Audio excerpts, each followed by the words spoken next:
Dans cette vidéo, nous allons voir comment configurer Cargol pour une compétition de distance. Donc après avoir téléchargé Cargol et après l'avoir installé, eh bien, je vais l'ouvrir et créer une nouvelle compétition. Je lui donne un nom.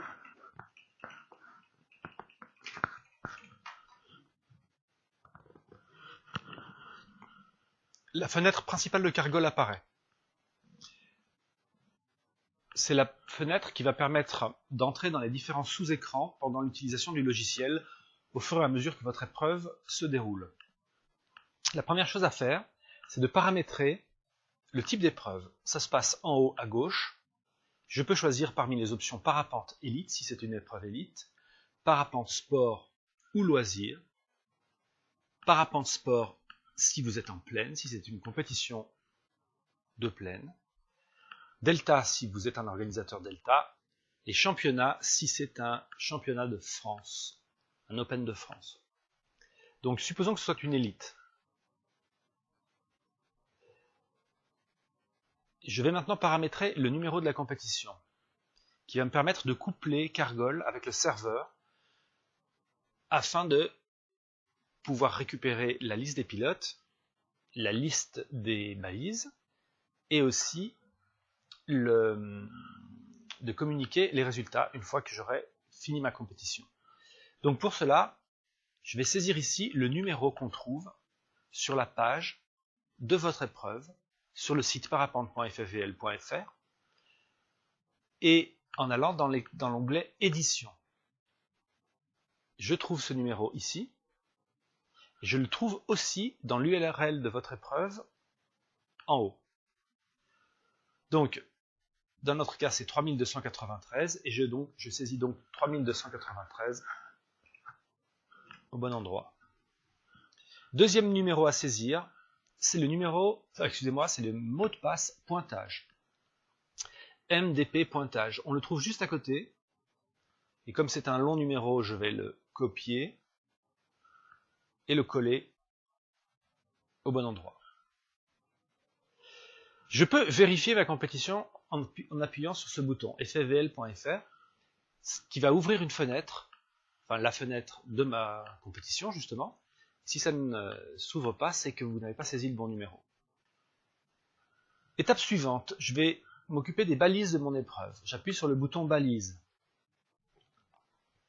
Voilà, je vais importer les points GPS de mon épreuve. Pour cela, j'appuie sur le bouton fichier et je choisis une option. Importer depuis fichier OSI Explorer ou importer depuis fichier cartonnable. La plupart du temps, nous utilisons le système OSI Explorer comme standard, dont l'extension est .wpt. Je choisis une liste de points. Ils arrivent dans le logiciel. Je peux afficher leurs coordonnées en UTM. Je peux supprimer un point, supprimer tous les points, ou en créer. Si je décide d'en créer, je peux saisir les points de diverses manières, en UTM ou en degrés, minutes, secondes. En appuyant sur cette petite flèche verte, je reviens à l'écran principal. Ce sera pareil dans tous les sous-écrans de Cargol. Voilà, ma fenêtre principale est réapparue.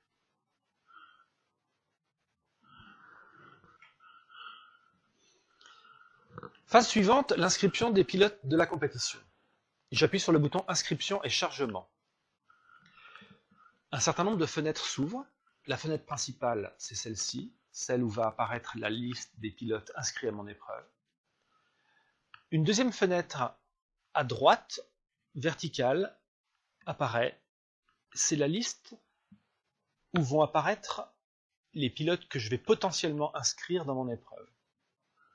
Et en haut, un certain nombre de petites fenêtres apparaissent.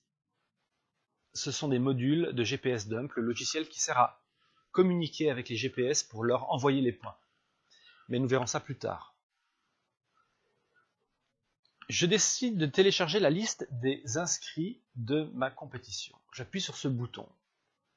Et cette liste est téléchargée puisque j'ai bien couplé ma compétition grâce au numéro. Si en appuyant sur ce bouton, rien n'apparaît, c'est que vous n'avez pas bien couplé Cargol et votre épreuve.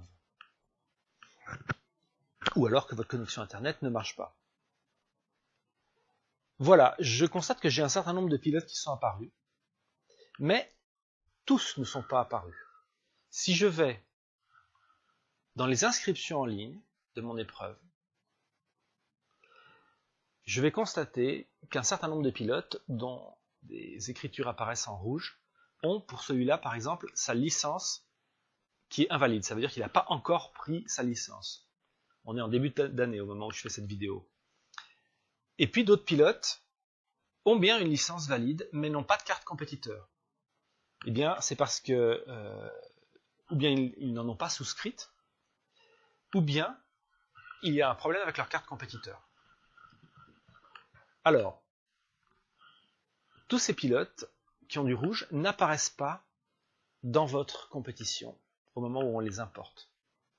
Parce que vous n'avez pas à inscrire des gens qui n'ont pas de licence valide ou pas de carte compétiteur.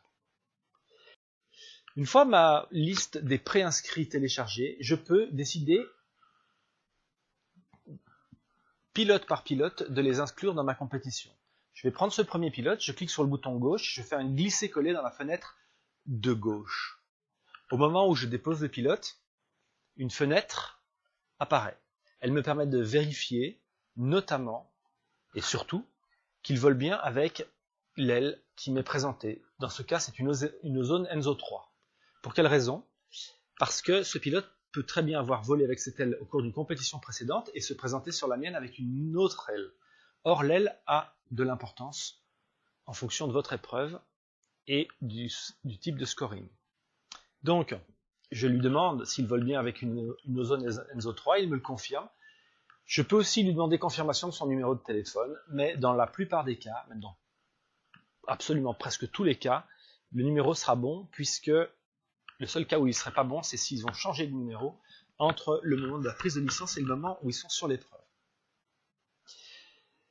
Donc une fois que j'ai vérifié ces informations, je clique sur OK, et mon pilote apparaît.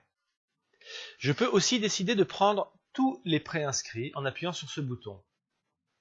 Et à ce moment-là, une fenêtre va apparaître par compétition, par pilote, excusez-moi,